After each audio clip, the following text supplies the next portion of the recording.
Good afternoon, everybody. This is John Sudsbury from the All-State Sugar Bowl, checking in with you all again. We'll be starting up shortly. I just wanted to make sure everyone who needs permission to record has gotten it. I see a couple of them coming in now, so we will take care of those as they come in. But let me know if you need that, and we'll start any minute now. Thank you.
All righty, folks. We'll start out today with Shaun Wade. Thank you very much for joining us this afternoon, Shaun, and taking some time off from your preparation time. We really appreciate it. Yes, We have various media on the call here with you today. I'm going to introduce them by their name and by their media outlet, and you can go ahead and answer the questions. We're going to start off with Dave Biddle from 24/7 Sports. Thank you. Hi, Shaun. What are your impressions of Clemson's wide receivers? I know you faced some of those guys last year, but some of them are relatively new. Just what are your take on their wideouts? Clemson always got a good background of wide receivers. They got not a lot of new guys. I don't play last year, but they got guys that make plays on the perimeter. They got a great slot receiver, and they got a great quarterback. So they always have great players on their team. So we're really looking forward to that matchup against them. So. Thank you. Our next question will be from Brendan Gulick from Buckeyes Now. Hi, Shaun. Congratulations on your All-American nomination here this year. I'm curious if you could maybe evaluate your play this year. Obviously, a pretty impressive distinction, but how do you feel that you've played, and do you feel that, even though you've changed positions this year, that your play was worthy of an All-American nomination? I feel like I could always do better at the end of the day. So I always feel like I could do better, but I'm glad I got an All-American nomination. But at the end of the day, I'm not really focused on them. I'm just focused on the national championship and this game right here. So just really looking forward to that. But at the end of the day, I know I could get better, and there's things I got to work on. We will now go to Nathan Baird from Cleveland.com.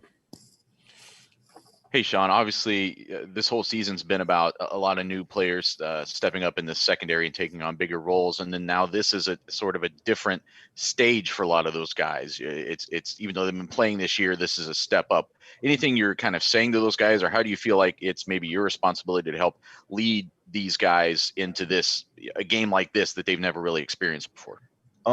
Really, a lot of them played last year in that semifinal game we played. They played in that nickel package. Josh Proctor and Marcus Hooker played in that nickel package last year with us. So they understand just the value of this game, and then a lot of them play special teams, so they understand because special teams is very, very important in big games like this. So a lot of them understand just what this game is going to be like, and then everybody's been getting better each game and each week. So now we've been preparing. Now we're just really looking forward to this matchup and just get what we want. We'll now go to Tim May from Lettermen Row. Shaun, I'll ask the question. You didn't even get to play a full half last year. How much are you looking forward to this? How much does that still stick with you a little bit? What happened there? What did you learn from that incident? And like I said, how much are you looking forward to another shot at Clemson yourself? I'm really looking forward to it. I didn't get to play a full half last year, but at the end of the day, it's a team sport. It's not a me sport. So we ended up losing last year. So it's a new year, new team, new them, new us, and new place, same date. So really just looking forward to it and just playing against them and getting to our goal. And the goal is to get a semifinal game. And now we're here. And then after that, we look for the future. So we'll now go to Dan Hope from 11 Warriors. Shaun, I know that your decision to come back, getting to play in this game specifically, was a big part of that decision. Do you feel an additional pressure to really play at your best because of that? No pressure. At the end of the day, it's a team sport. It's not a me sport. So I'm just focused on my team and the things that we need to do to get better and to win this game. So it's really no pressure. Just staying as calm and just trying to keep on burning the fire until game day, and just really looking forward to the game. We will now go to Bill Rabinowitz from Columbus Dispatch. Hi, Shaun. Obviously, you've gotten honored this year, and the defense's front seven has been praised pretty much. The secondary, though, is taking some criticism, and the one game that really featured a really good passer in Indiana, he threw for almost 500 yards. How ready do you guys feel you are as a secondary for this kind of challenge with Trevor Lawrence? Oh yeah, we're going to be ready. At the end of the day, Indiana have a great quarterback, just like Trevor Lawrence is a great quarterback. They both put ball in the right spot, right time, and everything. So both teams have great receivers, and now we just got to keep on getting better. And we've been getting better over the weeks, and just getting ready for this game. At the end of the day, it's a national championship game. It's one of the two top teams in the nation playing against each other. So at the end of the day, their O-line and our D-line is going to be even. Their receivers and our secondary is going to be even. So it just comes down to the little things. Next question will be from Whitney Harding from NBC4. Hey, Shaun, while you were sitting in that locker room last year and watching the game, what did you learn from that perspective of playing and then watching what happened that maybe you can take into this game this year? Really just the little things that really matter. Special team is going to be, I really feel like this game is going to be one of the special teams and just on the defensive side is tackling. But it's really the little things really matter, and those are the things that win the game. So. We'll now go to Clay Hall from WSYX. Shaun, one last thing on last year in the targeting. Justin said he thought the momentum changed. And I'm not putting it on you, but that call changed momentum. And there was another big call, as you remember, in that game. But did that sway things? Did that in some way give Clemson an edge? Definitely. I feel like it gave Clemson an edge. It did change momentum. I'm not a selfish person, but it did change momentum at the time. But at the end of the day, it's not even just that one play that changed momentum. There's a lot of plays that we could have made that we shot ourselves in the foot to lose that game. So now go to Zachary Braziler from New York Post. So how would you kind of classify this rivalry that's kind of emerged between the two schools? You guys have obviously played twice in the playoff. There's been a little back and forth with the coaches somewhat.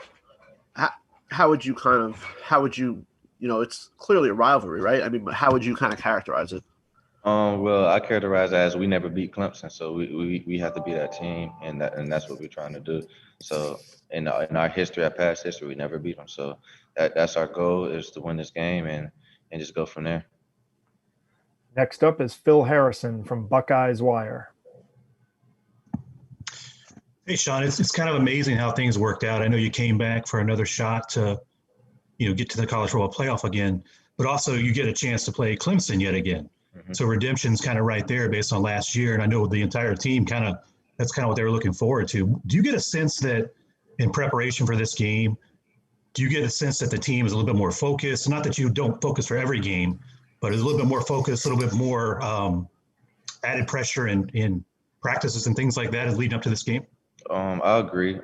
Everybody that's playing now has something to do with last year's game, so that everybody just have that taste in their mouth and they understand what's at stake. So everybody's just laser focused and just really worried about this game, and then just trying to take it from there. But this game is very important to everybody, and we definitely want to win. So we'll now go to Patrick Murphy from 24/7 Sports. Shaun, in a normal year, I feel like we'd have a better sense of Seven and what he is as a player, but we've only seen him in 6 games. Not a lot of teams have thrown a ton on you guys. So paint the picture for me. What is Seven? How ready is he for this moment? What kind of player are we going to see on Friday? Oh yeah, Seven's gonna be just watch. He's gonna make some plays, and Seven is just a great player, very athletic. He's really different in his size. I mean, 200 pounds, being able to run like that, and very, very strong. So he's very, very different as a DB. But Seven, he's definitely gonna make plays, and he's just gonna do his thing. He's been laser focused, and I've been talking to him and just keeping his focus and just trying to help him out on different things. But Seven, you're gonna see Seven. He's gonna do something. Next up is Stephen Means from Cleveland.com. Hey, Shaun, you guys don't typically follow receivers around at Ohio State, but that's something to do at the NFL level. I love what you're trying to get to, and your coach just came from the NFL. And kind of given the personnel, that wide receiver room, and your experience both inside and outside, has that been a conversation at all with you and Coach Coombs? And is that something that you would be in favor of doing? No, it haven't been a conversation. So. Okay. We'll go to Austin Ward from Lettermen Row for our final question. Shaun, you guys had to scramble a little bit at safety 2 weeks ago, and Josh really kind of stepped up there. Where have you seen Proctor grow the most this year, and how impressed were you with what he gave you guys against Northwestern? From last year to this year is development of learning the game. I feel like Josh and Hook, just the development of learning the game and just getting better. At the end of the day, we all have, in that secondary room, we all have something to work on, and we've been working on it. So now we just got to showcase it in this game. But for Josh, he's an athlete. He can play all 5 positions, in my opinion. And that's just how it is. Thank you very much for the time, Shaun. We'll let you get back to preparation now. And once again, we really appreciate you taking the time this afternoon. All right. Thank y'all too. We'll have Haskell Garrett up next.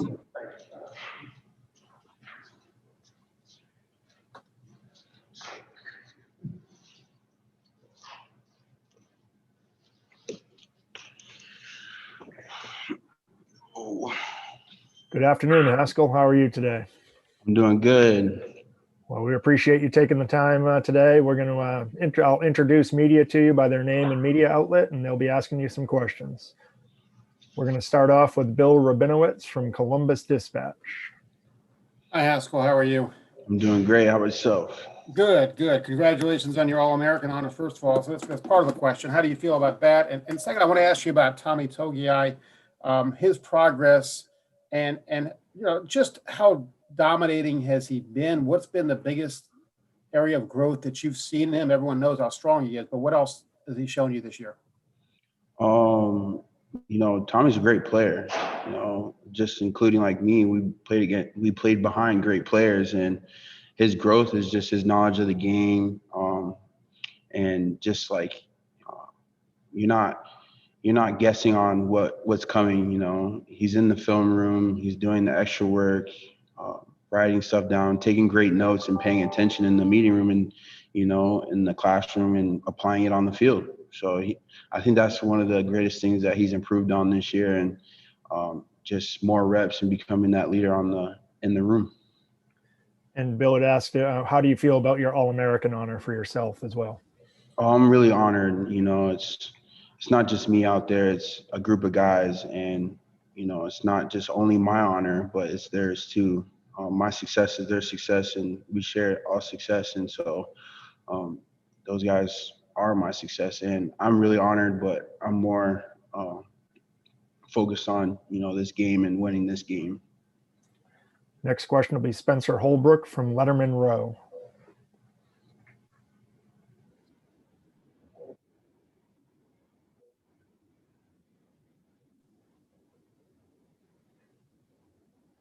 His vision, his ability to see an open gap and hit it. His ability to run downhill, and he's a downhill runner. He's a very hard runner, and he's fast. And so we got a great challenge in front of us, and it's going to be a good game. Next up will be Tony Gerdeman from Buckeye Scoop. Well, given what happened to you earlier in the year, when you were just thinking about trying to get back to football, now you are named an All-American, and I realize you're just wanting to talk about your team, but can you appreciate what you've done in the moment? Like, can you see yourself and appreciate what you've been able to do? I can, but like I said, I'm trying to stay in the moment. I can celebrate all the accolades and everything that I've accomplished myself after the season, but I'm more worried about this team that we're playing and the game we got coming up on Friday. Got it. We'll now go to Brendan Gulick from Buckeyes Now.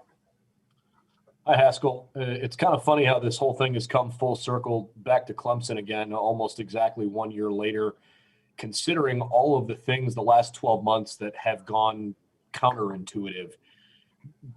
Is the fact that there really isn't a lot of time between the Big Ten championship and the college football playoff semifinal, the fact that it's much shorter than normal, do you think that helps you guys stay focused on, prepping for the game rather than thinking about the big picture and having such a long lead up and all the different things that come along with that? Yeah, it's a lot shorter time, quicker turnaround to a bowl game, but I think it'll help us. We're more focused on this game, and it's not a long period of waiting for the buildup, waiting and constant practicing. We're just getting on it and going now instead of usually having a whole month of preparation. It's now. It's like something you would handle in the regular season. So I like it, to be so honest with you. Next up is Dan Hope from 11 Warriors. Hey, Haskell, you weren't one of the players who was in the virtual senior day. Have you made a decision on whether you're going to be back at Ohio State next year? No, I haven't. I'm still debating that, and that's, again, something that I have to go over with myself and my family after the season. I'm just trying to stay in the moment and stay focused so I can contribute as much as I can to the team. We'll now go to Tim May from Lettermen Row.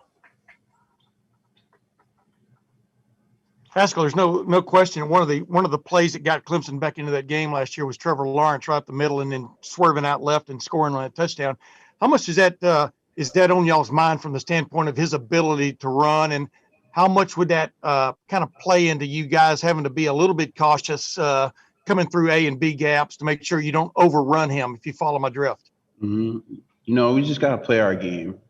All season, we've, really stopped the run, and we've prided ourselves on it. And I feel that, if we just play our game and play to our abilities and make sure we all do our jobs, stuff like that won't happen. We'll go to Patrick Murphy from 24/7 Sports. Haskell, I know you just said you hadn't made your mind up about coming back or not, but the chance to play a major role as a senior in a college football playoff game with potentially going on to compete for a national championship, what would that mean for you, taking into account everything that's happened, your 4 years here, all that? What would that mean to you to get through this game and play for a national title? It would mean a lot.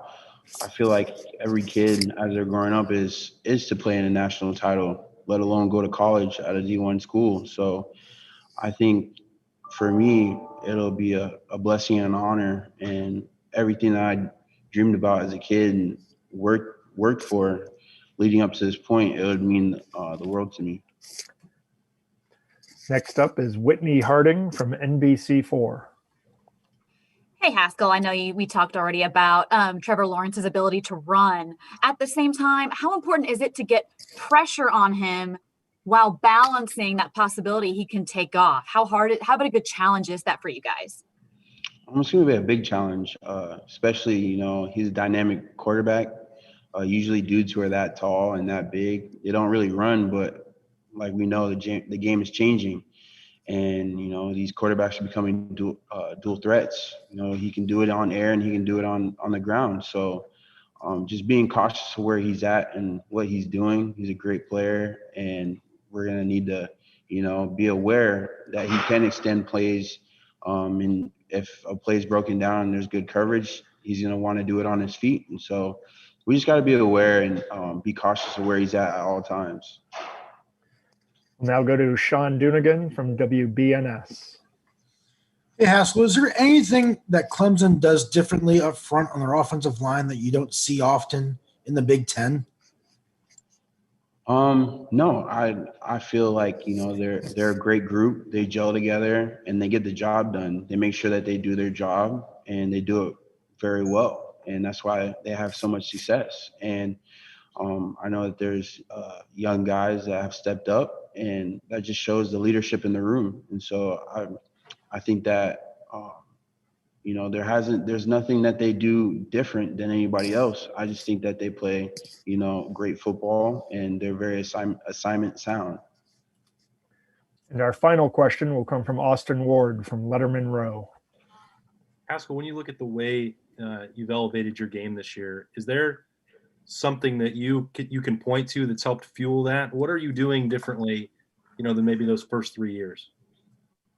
The first 3 years, it was really being humble and being a sponge in the room, gathering all the knowledge from all the guys. Like I've told you throughout the season, there's great athletes ahead of me, great D tackles and great DNs. And when you're in a room full of talent, sometimes some talent gets passed up. But for me, it was really just seizing the opportunity, knowing that those 3 years playing behind those guys prepared me for this moment. And I feel like the only thing that I can really say that I've enhanced this year is really my knowledge of the game, knowing the whole defense in its entirety, and knowing, who's behind me and what coverage we're in, so that I can play fast and anticipate instead of react.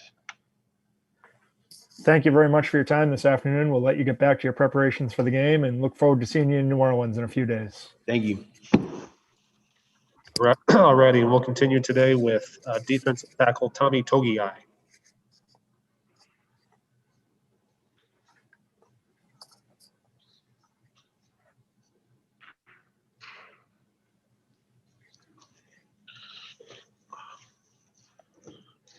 Good afternoon, Tommy. Thank you very much for joining us today. Appreciate you. What we're going to do, I'll have a series of questions for you. I'm going to introduce the reporter as well as the media outlet, and they'll ask the questions. So we'll start with Dave Biddle from 24/7 Sports. Thank you. Hi, Tommy. What are your impressions of Clemson's offensive line? I know they just have one returning starter from last year, Jackson Carman, a young man from Ohio. As you watch them on film, what jumps out about their O-line? I think they're a good collective unit. They work together really well, and they have opened up gaps for ETN to hit and make plays off of. So I think they really work well together as a collective unit, opening up gaps so he can make plays off of. Thank you. We'll go to Bill Rabinowitz from Columbus Dispatch. Hi, Tommy. Ever since you got here, everyone's always talked about your strength. I want to ask you, what is different about you this year, other than just your raw strength, that's enabled you to have that kind of breakthrough that you've had? I think during that, like over quarantine, I really try to work on trying to get faster and gain some more speed, and then along with getting better at my technique that Coach Jay's been teaching, just been working on my craft over that time, and I think that's really helped me this season, and I think it's shown on the field as well. Next, we'll go to Rod Walker from the New Orleans Advocate. Hey, Tommy, how much of an influence did Taysom Hill have on you since you went to the same high school with him? And the second part of that question is, how does a guy from Idaho end up at Ohio State? So I mean, Taysom Hill, I only talked to him maybe a few times, but I mean, he's a great dude, and I mean, just one of the guys looked up to because he's the one that kind of made it out of Idaho and then to the NFL to where the position he's at now. It's like just an inspiration. So I mean, just having that was cool, and then being from Idaho to end up at Ohio State was just, I mean, Coach Jay kind of recruited me, so he found me just going through film, and he saw my film, so he jumped out. And then just starting that relationship with him, and then that's how I ended up here. Next, we'll go to Brendan Gulick from Buckeyes Now. Hey, Tommy, can you talk about the challenge of going against a quarterback that certainly is not a run-first quarterback, but if you break contain on a pass rush, he's shown an ability to really hurt you. What are the challenges unique to trying to defend against a guy like that? Yeah, I mean, he's a dynamic player. I mean, he's faster than he seems, and he can really throw the ball really well. So, I mean, we just have to be cautious of our rush lanes and really try to contain him as much as we can. So just kind of control our rush lanes and be cautious of where he's going to step up to or where he's going to try to flush out to. We'll now go to Tim May from Lettermen Row. I mean, it seems like you and Haskell especially, I know you're going to name every other defensive tackle when I ask this question, but it seems like you two guys especially have enjoyed playing with each other this year as this season has progressed side by side. Just what have you seen, especially out of him, that's just blossomed this year from your vantage point? I mean, I think his leadership and then his just like love for the game has really grown this year. I mean, I know we both had a little wait for our playing time to kind of get there for this year. And I think we just kind of both blossomed into this year, kind of enjoying like seeing each other make plays and stuff. And as long as everybody else on the D-line as well, like seeing just all of us as a unit just trying to make plays and play for one another has been really big this year. Next, we'll go to Tony Gerdeman from Buckeye Scoop. Tommy, Haskell wasn't too interested in talking about himself, so I'll ask you to do it. Given everything he's been through this year and getting that All-American nod, what have you thought about just the entire journey that he's made this year? I mean, it's just amazing to see what he's gone through, especially just this year, like, and past years, like not having maybe the playing time he wanted to in his first couple years, but then this year, like all the adversity that he's faced to what he's doing now has just been amazing to watch. And like, I'm so happy that I get to play with him and so happy for what he's accomplished. And I mean, it's just huge. I'm just really happy for him. We'll go to Dan Hope from 11 Warriors. Hey, Tommy, what do you think has been the key to your guys' running game success, and what do you think you have to do to continue that success against Clemson's running offense? I mean, I think everyone just has to do their job. I mean, as long as everyone does their job, I think we've done a pretty good job so far this year against the run. So, I mean, as long as we just got to keep doing what we're supposed to do, and that will show on the field. We have time for one more question for Tommy, if there is one. And we will go to Clay Hall from WSYX. Hey, Tommy, I apologize. I've been in and out. How important is it, or can you get pressure on Trevor Lawrence? How important is it to affect him in some way? Man, I think it's going to be big if we can, as a D-line, get some pressure when it's going to be passes, especially like when we know it's going to be a pass. So I think our biggest thing is just going to be able to contain him in the pocket and then just like you say, apply the pressure. And I think that'll help us a long way. Thank you very much for the time, Tommy. We really appreciate it. Good luck with the rest of your preparations. Thank you. We'll continue here with linebacker Pete Werner.